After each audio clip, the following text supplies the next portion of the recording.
Shalom, perkenalkan nama saya Maria Filiana Farisa Fahmi, NIM 22190174. Di sini saya akan menjelaskan beberapa kasus yang berkaitan dengan etika bisnis.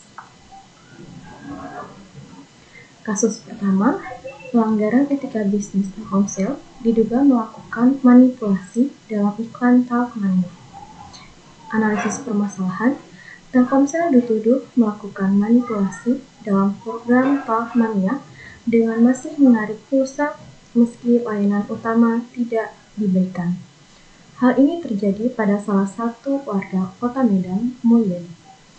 Iklan Telkomsel menjadikan layanan gratis menelpon selama 90 menit dengan biaya Rp3.000, namun pelanggan sering mengalami kegagalan layanan, tapi pulsa tetap ditarik. Beberapa pengguna merasa layanan ini seperti berjudi, karena kadang berhasil, kadang gagal. Lembaga Advokasi dan Perlindungan Konsumen (LAPK) menyebut ini sebagai manipulasi dan siap membantu warga yang dirugikan. Meski kerugian per orang Rp3.000, jika dialami 1 juta orang, kerugian total bisa mencapai 3 miliar. Departemen Komunikasi dan Informasi Detkominfo dan Badan Regulasi Telekomunikasi Indonesia (BRTI) diminta untuk meninjau iklan operator seluler. Sementara itu, Telkomsel mengaku akan memeriksa masalah ini dan mengembalikan pulsa bagi yang merasa dirugikan. Dalam konteks etika profesional akuntansi, hal ini merupakan pelanggaran etika karena menunjukkan adanya ketidakjujuran dan penyalahgunaan kepercayaan yang diberikan oleh pelanggan. Solusi permasalahan. Solusi yang bisa dilakukan adalah dengan melakukan audit terhadap sistem dan proses penarikan pulsa dalam program Talkmania. Audit ini bertujuan untuk memastikan bahwa apakah benar terjadi manipulasi seperti yang dituduhkan, dan untuk menemukan penyebab dari permasalahan ini. Jika terbukti adanya manipulasi, Telkomsel harus mempertanggungjawabkan tindakannya dan memberikan kompensasi kepada pelanggan yang dirugikan. Kesimpulan, dari kasus ini dapat disimpulkan bahwa pentingnya etika profesional dan dalam menjalankan bisnis, termasuk dalam industri telekomunikasi. Pelanggaran etika bisa menimbulkan kerugian bagi pelanggan dan merusak reputasi perusahaan. Telkomsel melakukan manipulasi dalam iklan Talkmania. Pelanggan Telkomsel merasa dirugikan karena pihak Telkomsel menjanjikan gratis menelpon sesama, tapi hal itu tidak terlaksana. D. Saran. Bagi setiap perusahaan yang menjalankan suatu usaha atau bisnis, diharapkan menerapkan suatu etika dalam perusahaannya. Karena untuk membentuk suatu perusahaan itu sendiri yang kokoh dan memiliki daya saing yang tinggi, serta mempunyai kemampuan menciptakan nilai yang tinggi, diperlukan suatu landasan yang kokoh. Untuk perusahaan Telkomsel, jangan menjanjikan sesuatu yang belum terlaksana karena akan membuat para pelanggan menjadi tidak percaya lagi. Tindakan yang tidak etis dari perusahaan akan memancing tindakan balasan dari konsumen. Hal ini akan menurunkan nilai perusahaan maupun nilai penjualan. Kasus kedua, kasus Mulyana N. Kusuma sebagai seorang anggota KPU. Analisis permasalahan. 1. Pelanggaran prinsip integritas. Dalam kasus ini, terjadi pelanggaran prinsip integritas oleh Mulyana W. Kusuma dengan melakukan rencana penyuapan terhadap anggota tim auditor BPK.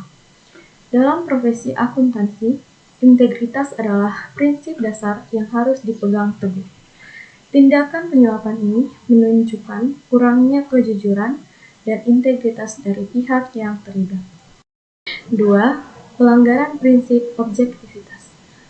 Pengaturan pertemuan dan rencana penyuapan yang dilakukan oleh Mulyana bertujuan untuk mempengaruhi hasil audit. Hal ini melanggar prinsip objektivitas dalam profesi akuntansi. Seorang auditor harus mampu melakukan tugasnya dengan objektif dan tidak dipengaruhi oleh kepentingan lain. 3. Pelanggaran prinsip kerahasiaan. Dalam profesi akuntansi, kerahasiaan informasi klien adalah hal yang sangat penting. Dalam kasus ini, informasi tentang audit KPU bocor dan digunakan untuk tujuan yang tidak benar, yaitu rencana penyuapan. Ini merupakan pelanggaran serius terhadap prinsip kerahasiaan. 4. Pelanggaran prinsip profesionalisme. Dalam kasus ini, profesionalisme auditor dipertanyakan. Khairiansyah Salman, anggota tim auditor BPK, diduga terlibat dalam skema penyuapan, meskipun dia juga yang membantu dalam pengungkapan kasus ini. Hal ini menunjukkan kurangnya profesionalisme dan penyalahgunaan posisi. 5. Penyalahgunaan wewenang. Dalam kasus ini, terjadi penyalahgunaan wewenang oleh Hasan Bisri, Angbin Tama 3 BPK, dengan memberikan izin secara lisan kepada Khairiansyah untuk melakukan tindakan yang bukan merupakan bagian dari wewenang BPK. Hal ini menunjukkan adanya penyalahgunaan posisi dan wewenang yang tidak sesuai dengan prinsip etika profesional akuntansi. Solusi permasalahan. 1. Meningkatkan transparansi dan akuntabilitas. Badan Pemeriksa Keuangan (BPK) harus meningkatkan transparansi dan akuntabilitas dalam melakukan audit.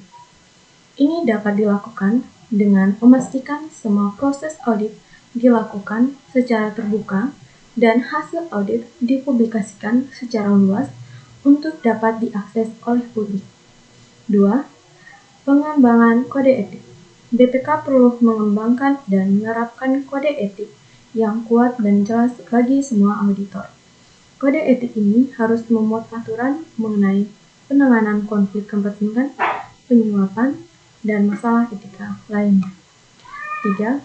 Pelatihan etika profesional. BPK harus menyediakan pelatihan etika profesional secara berkelanjutan bagi auditor. Pelatihan ini bertujuan untuk meningkatkan pemahaman auditor tentang etika dan standar profesional dalam melakukan audit. 4. Sistem pengawasan internal. BPK perlu memperkuat sistem pengawasan internal untuk mencegah dan mendeteksi pelanggaran etika. Sistem ini harus mencakup mekanisme pelaporan pelanggaran yang efektif dan anonim. 5. Sanksi untuk pelanggaran etika. BPK harus memiliki sistem sanksi yang jelas dan adil untuk pelanggaran etika. Sanksi ini harus cukup berat untuk mencegah auditor melakukan pelanggaran etika dan harus diterapkan untuk mencegah auditor melakukan pelanggaran etika dan harus diterapkan secara konsisten untuk semua auditor, tanpa memandang jabatan atau senioritas. Kesimpulan. 1. Pentingnya transparansi dan akuntabilitas. Kasus ini menunjukkan pentingnya transparansi dan akuntabilitas dalam profesi akuntansi. Sebagai auditor, Khairiansyah seharusnya melaporkan tindakannya kepada atasannya dan tidak melakukan tindakan yang melanggar etika seperti menerima suap. 2. Perlunya kode etik yang kuat.